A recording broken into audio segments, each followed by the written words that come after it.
আয়াতের ঘোষণা দিয়েছে, কেউ প্রকাশ্য দিয়েছে, আর কেউ বা আইন তৈরি করে জারি করে দিয়েছে যে এই বিধান আমি দিলাম, এই বিধান দ্বারা ভূখণ্ড পরিচালিত হবে, আমার দেওয়া আইন দ্বারা সমাজ প্রশাসন হবে, আর আমি যে বিধানগুলো দিয়েছি অনুসরণ করতে হবে না, এইটার যদি অমান্য করো রাষ্ট্রীয় শাস্তি প্রাপ্ত হতে হবে, রাষ্ট্রদ্রোহ হিসাবে সাব্যস্ত হবে।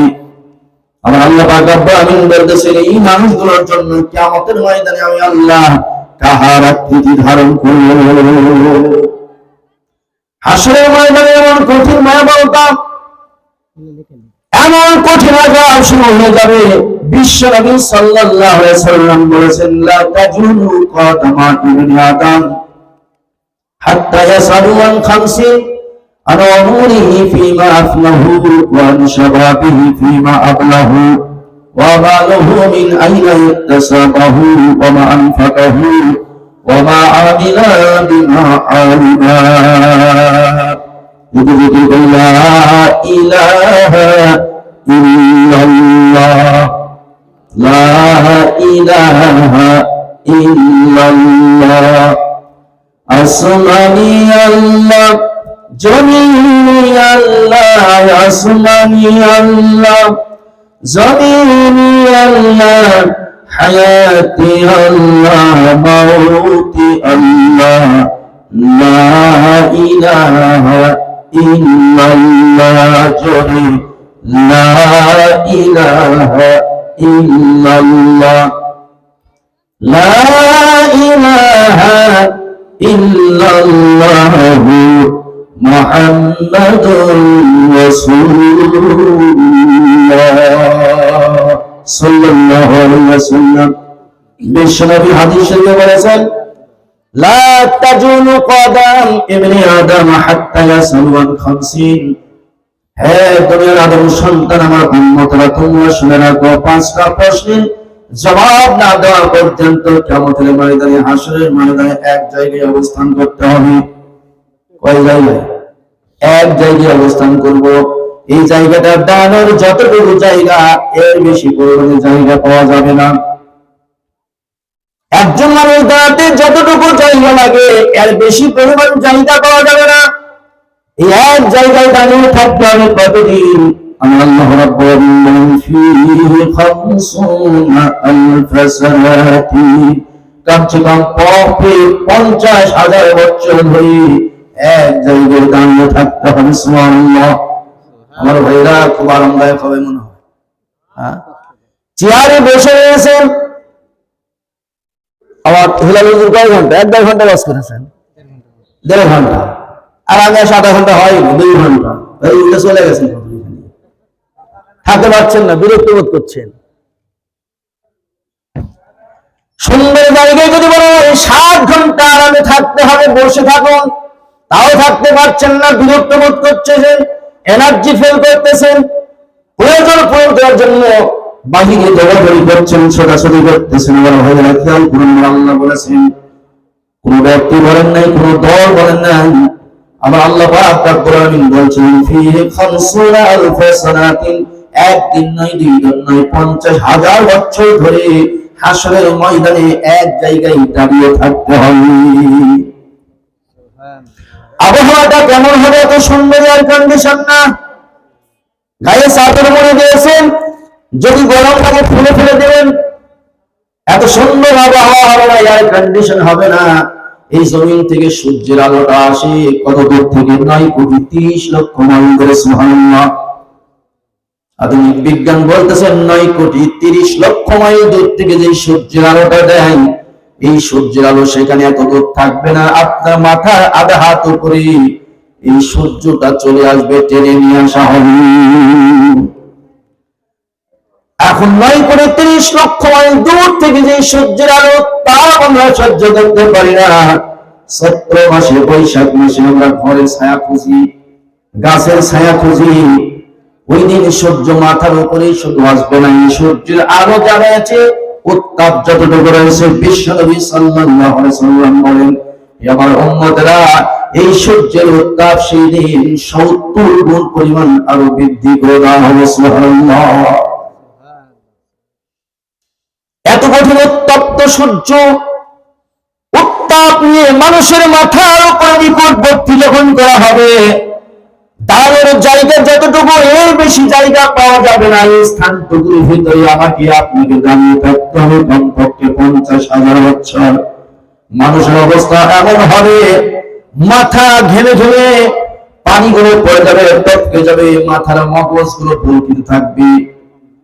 ভাত রান্না করলে পানি যেমন বলকিতে থাকে, তরকারি রান্না করলে যেমন বলকে চুলাই, মানুষের মাথার মগজগুলো বলকিবে, বলকে গলে গলে কারো চোখ ফেটে, কারো কান দিয়ে গ্যারামি পড়ে যাবে, ঘামবে, ঘেমে ঘেমে এমন অবস্থা হবে, হাসরে মাসরে ঘামে গোটা হাসরের ময়দান সিক্ত হয়ে 70 গজ পর্যন্ত সিক্ত হয়ে যাবে। এমন অবস্থায় মানুষ আর সহ্য করতে পারবে না। সবাই চাইবে, আল্লাহ তোমার ফাইসালাটা করে দাও, ফাইসালা আমার পক্ষে আসুক অথবা বিপক্ষে আসুক, যে হোক না কেন আর দাঁড়িয়ে থাকতে পারা যায় না, আর কষ্ট সহ্য করা যায় না। রব্বুল আলামিন আমাদের যে কোনো একটা ফাইসালা করে দিন। তারা দৌড়াবে হযরত আদম আলাইহিস সালামের কাছে। আদম আলাইহিস সালাম বলবে, হে আমার সন্তান, আমি পারবো না। আল্লাহ পাক রব্বুল আলামিন জান্নাতের ভিতরে আমাকে দুইটা নির্দেশ দিয়েছেন, দুইটা আদেশ দিয়েছেন, একটা পজিটিভ, একটা নেগেটিভ। আমি পজিটিভটা পালন করেছিলাম, কিন্তু নেগেটিভটা পালন করতে পারি না। পৃথিবীর মানুষ, আদম সন্তান, আজকেও আমাদের সমাজের ভিতরে পজিটিভ নির্দেশগুলো যতটুকু পালন করি, নেগেটিভ গুলো ততটুকু আমরা পালন করতে ব্যর্থ হই। কথা ঠিক কিনা? এই নেগেটিভ গুলো পালন করতে পারি না। আদম আলাইহিস সালাম জবাব দিলেন, হযরত নূহ আলাইহিস সালামের কাছে যাবেন, তিনি জবাব দিবেন। হযরত মুসা আলাইহিস সালামের কাছে যাবেন, তিনিও জবাব দিবেন, আমি পারবো না। সেই দিন হাসরের ময়দানে প্রত্যেকে ইয়া নাফসি ইয়া নাফসি করবে, নিজের জীবন নিয়ে চিন্তিত হয়ে পড়বে।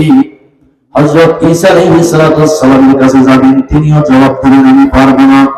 তবে তিনি বলে দিবেন, যাও ওই মাকামে মাহমুদ নামক যে জায়গাটা রয়েছে, ওইখানে আখির জামানার পয়গম্বর বিশ্বনবী সাইয়্যিদুল আম্বিয়া মুহাম্মদুর রাসূলুল্লাহ সাল্লাল্লাহু আলাইহি ওয়াসাল্লাম অবস্থান করতেছেন, তার নিকট যাও, তার নিকট আবেদন করো, তিনি আল্লাহ পাক রব্বুল আলামিনের কাছে আবেদন করতে পারেন। বিশ্ব নবীর কাছে যে আবেদন করবে, হাসাব বিচার ফয়সালা যেইটাই হোক না কেন মিটিয়ে দিই, আমরা দাঁড়িয়ে থাকতে পারি না। হাসরের ময়দানের কঠিন উত্তাপ আর সহ্য করতে পারি না, হাসরের ময়দানের কঠিন বর্বরতা আর সহ্য করতে পারছি না। আল্লাহ রাব্বুল আলামিন বিশ্ব নবীর জন্য সুপারিশের জন্য একটা স্থান রেখে দিয়েছেন, যার নাম হলো রায়হা। প্রশংসা পত্র দিয়ে আল্লাহ রাব্বুল আলামিনের রাসূল সেইখানে অবস্থান করে আল্লাহর দরবারে সিজদায় পড়ে যাবেন। বিশ্ব নবী যেখানে হাসরের ময়দানে সমস্ত মানুষগুলো নাফসি করতেছেন, সমস্ত মানুষগুলো নবী রাসূলগুলো, ওলি আউলিয়া দরবেশ আলেম মাশায়েখ প্রত্যেকে যেখানে ইয়া নাফসি করতেছেন, আমার নবী সেখানে ইয়া নাফসি করবেন না। আমার নাফসি উচ্চারণ হবে রব্বি হাবলি উম্মতি, রব্বি হাবলি উম্মতি, রব্বি হাবলি উম্মতি। আল্লাহর কাছে বলবেন যে আল্লাহ আমার উম্মতের কি হবে। আরে কত উম্মত দরবারে ছিলেন আমার নবী। আমার হেরাই নবী শুধু আখিরাতের নবী নয়, হাসরের ময়দানে শুধু দরদি নয়, পৃথিবীতে যতদিন বেঁচে ছিলেন উম্মতের জন্য তিনি কাজ করে গিয়েছেন। বিশ্বনবী সাল্লাল্লাহু আলাইহি ওয়াসাল্লাম মদিনায় হঠাৎ করে হযরত আবু বকর রাদিয়াল্লাহু তাআলা আনহুর কাছ থেকে হারিয়ে গেলেন, খুঁজে পাচ্ছিলেন না। আল্লাহ রাব্বুল আলামিন রাসূলকে খুঁজে পাচ্ছেন না। হযরত আবু বকর রাদিয়াল্লাহু আনহু চিন্তায় পড়ে গেলেন, মুনাফিকরা হয়তোবা আমার নবীকে গুম করে ফেলেছে, গুফিয়ে দিয়েছে, অথবা হত্যা করেছে, পৃথিবী থেকে চিরবিদায় করে দিয়েছে।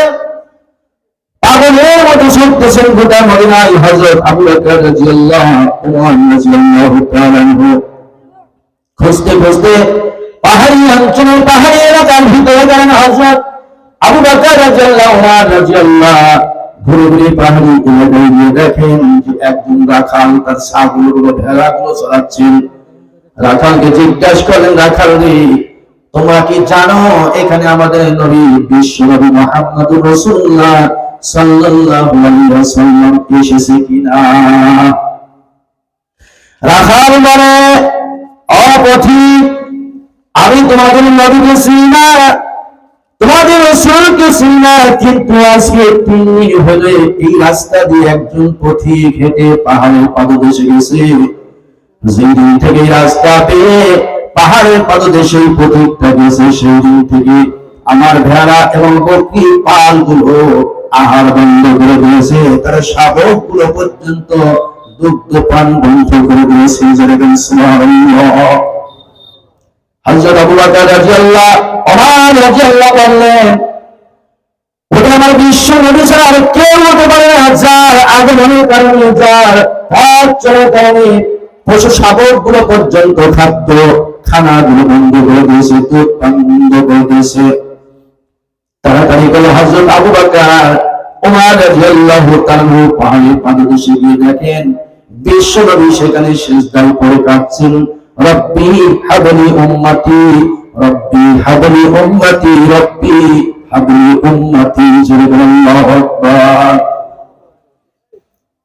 আল্লাহ রাসূলের সাহাবী খলিফাতুল মুসলিমিন হযরত আবু বকর রাদিয়াল্লাহু তাআলা আনহু বিশ্ব নবীকে ডাক দিয়ে বললেন, ইয়া রাসূলুল্লাহ, ইয়া হাবিবাল্লাহ, ইয়া রাসূলুল্লাহ, ইয়া হাবিবাল্লাহ, কঠিন মুসিবতের সময় যখন আপনি তাওহীদের ঘোষণা দিয়েছেন, নবুয়তের বাণীগুলো প্রচার করতেছিলেন, আমি সেই সময় ইসলামকে কবুল করে নিয়েছি, আপনার বন্ধুকে পরিগণিত হয়েছি।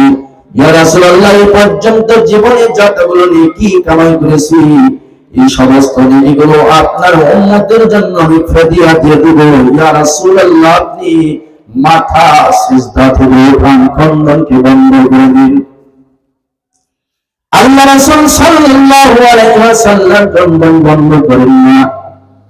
ওমর রাদিয়াল্লাহু তাআলা একইভাবে বলেন, ইয়া রাসূলুল্লাহ, আর খণ্ডন করবেন না।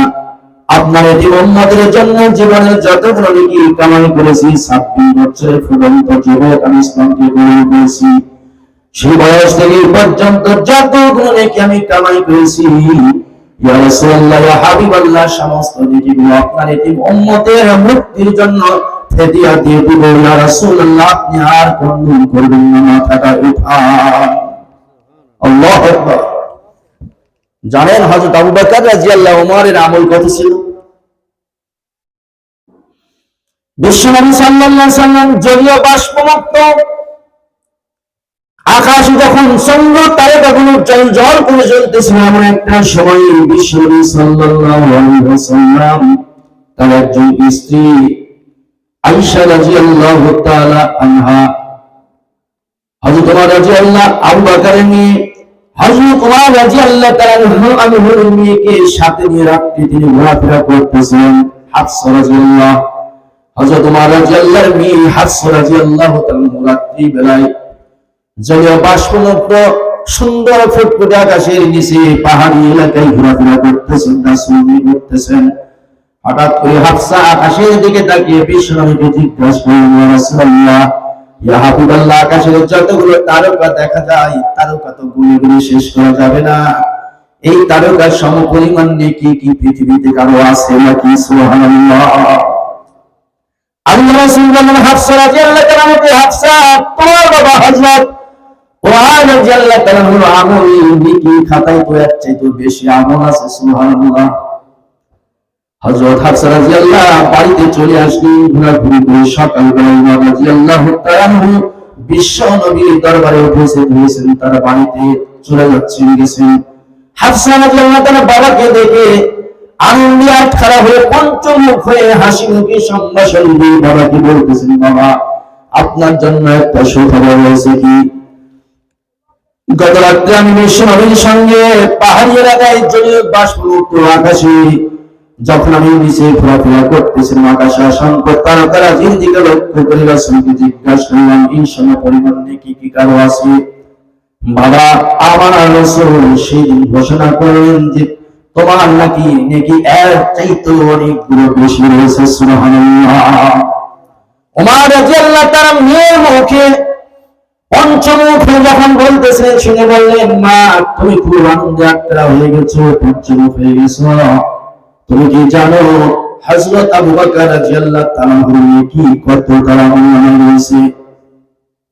ওমর রাদিয়াল্লাহু বলতেছেন, মা আমার মেয়ে শোনো, হযরত আবু বকর রাদিয়াল্লাহু তাআলা জীবনের একটি রাত্রির যে নেকি কামাই করেছেন, ওই নেকি আমার জীবনের সমস্ত নেকি গুলো দিয়ে পরিবর্তন করতে চেয়েছি। হযরত আবু বকর রাদিয়াল্লাহু রাদিয়াল্লাহু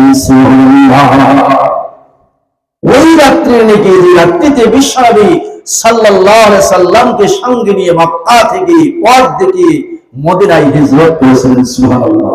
এত নেকি আমার আল্লাহ পাক রব্বুল আলামিন সেই দিন হযরত আবু বকর রাদিয়াল্লাহু তাআলা আমল নামায় দিয়েছেন। ওই নেকিটা ওমর রাদিয়াল্লাহু জীবনের সমস্ত নেকি দ্বারা পরিবর্তন করতে চেয়েছেন, তবুও তিনি রাজি হন না।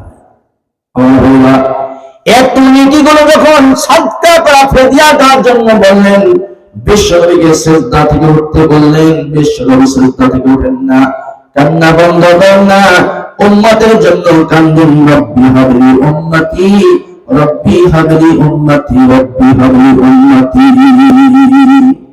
আমার ভাইরা, দুনিয়াতে যেমন উম্মতের চিন্তায় আমার রাসূল পৃথিবী থেকে বিদায় হয়েছেন, উম্মতের কল্যাণে মানবতার কল্যাণের জন্য কাজ করে পৃথিবী থেকে বিদায় হয়েছেন, কিয়ামতের ময়দানে হাসরের ময়দানে সেইখানেও সমস্ত মানুষগুলো যখন ইয়ানাফসি করবে, আমার নবী বিশ্বনবী সেই দিনও নিজেই বলবেন আল্লাহর কাছে সিজদা করে, রব্বি হাবলি উম্মতি।